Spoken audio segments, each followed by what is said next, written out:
What's up guys, and welcome back to the new vlog video. So অনেক দিন পর কিন্তু ভিডিও করছি। অ্যাকচুয়ালি আমি পুরো লোকটাই একদম ডিস্ট্র্যাক্ট হয়ে গিয়েছি।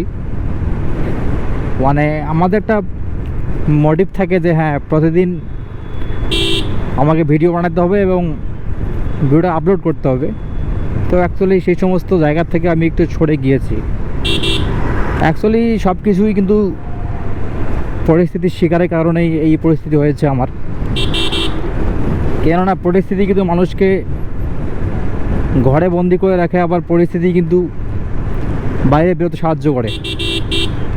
তো অ্যাকচুয়ালি সেরকম একটা কিছু ঘটনা আমার সঙ্গে ঘটে গিয়েছিল, যার কারণে কিন্তু আমি এতদিন ভিডিও বানাতে পারিনি আর ব্যর্থ ছিলাম। সো সেই জন্যই কিন্তু আবারও আজকে বেরিয়ে পড়লাম।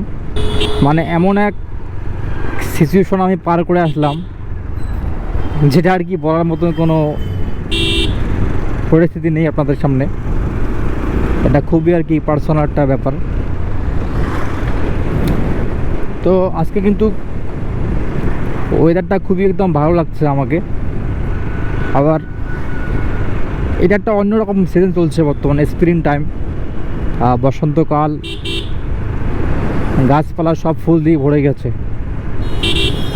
তো অ্যাকচুয়ালি এই সময় কিন্তু বৃষ্টি না হওয়াটাই স্বাভাবিক, কিন্তু গত রাত্রে হুট করে এত পরিমাণে মেঘ যে কোথার থেকে আসলো আমি তো অবাক হয়ে গিয়েছি।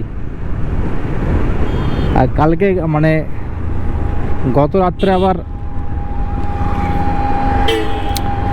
2-1 ফোঁটা বৃষ্টিও পড়েছিল।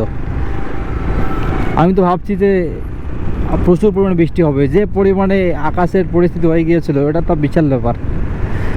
তারপর ওই অবস্থায় আমি ঘুমিয়ে পড়েছি রাত্রিবেলা, আবার ঘুম থেকে উঠে দেখি যে মেঘগুলো নেই। এটা একটা অন্য রকমের পরিস্থিতি আর কি, যেমন মনে হচ্ছে যে মেঘেরা আমাদের সঙ্গে লুকোচুরি খেলছে। একবার ওয়েদারটা দেখুন, আজকে প্রচুর পরিমাণে রোদ পড়েছে। আর এখন কিন্তু প্রতিদিনই এরকম ওয়েদার থাকে যে রাত্রিবেলা ঠান্ডা থাকে আর দিনের বেলা প্রচুর পরিমাণে রৌদ্র আর খুবই গরম। যে এটা কিন্তু ভালো একটা সময় বাইক চালানোর মতো। আমাকে অ্যাকচুয়ালি কিন্তু খুব ভীষণ ভালোই লাগে।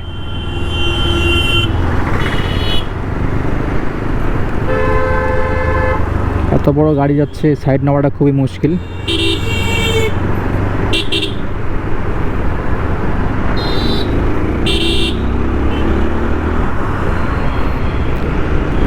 তো অ্যাকচুয়ালি হচ্ছে যাচ্ছি আমি টাউনের দিকে, কারণ অনেক দিন থেকে টাউনেও আসা হয় না। বিভিন্ন রকমের ব্যস্ততার কারণে আমি ছিলাম বাড়িতে এতদিন, আর সেই কারণে আপনাদেরকে আমি ভিডিও দিতেও পারিনি। That's I am so sorry. এখন থেকে রেগুলারই কন্টেন্ট আসবে। মানে একটা লোক যখন ট্র্যাক থেকে ডিস্ট্র্যাক্ট হয়ে যায় তখন সে কিন্তু রেগুলারিটি মেনটেন করতেই পারে না। তো আমার ক্ষেত্রেও তাই হয়ে গেছিলো। আর রেগুলারিটি মেনটেন করাটা খুবই একটি কষ্টকর বিষয় দাঁড়িয়েছিল আমার সামনে।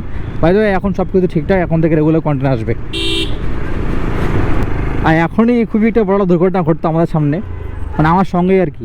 মানে আমি জাস্ট ক্যামেরাটা বন্ধ করলাম, ঠিক তারপরে পরেই একটা সাইকেল হুট করে চলে আসলো রাস্তার একদম মাঝখান দিকে। তো আমি চিল্লাইছি, সেই কারণে সে বুঝতে পারছে, শুনতে পাইছে আমাকে, সেই কারণেই কিন্তু সে একটু সরে গিয়েছে, নাহলে তো আমি এখনই লাগা দিতাম সাইকেলটিকে। মানে খুবই আর কি রাস্তাঘাটে চলাচল করা খুবই আর কি ভয়ানক বিষয় বর্তমান যা সিচুয়েশন দেখছি আমি।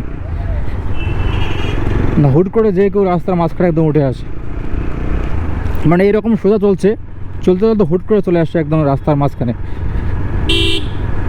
তো এরকম সচেতন কিন্তু হওয়া উচিত এখন, যেহেতু গাড়ি প্রচুর পরিমাণে চলে এখন রাস্তাঘাট দিয়ে। আপনারা যখনই কি রাস্তা হাঁটবেন, অথবা সাইকেলে হোক অথবা বাইকে হোক, দেখে শুনে রাস্তাটা অন্তত ক্রস করা উচিত, নাহলে কিন্তু বড় সড় দুর্ঘটনার হাত থেকে রক্ষা পাওয়া খুবই একটি মুশকিল ব্যাপার হয়ে দাঁড়াবে। এই দেখো অফিসার যাচ্ছে রাস্তার মাঝখান দিয়ে,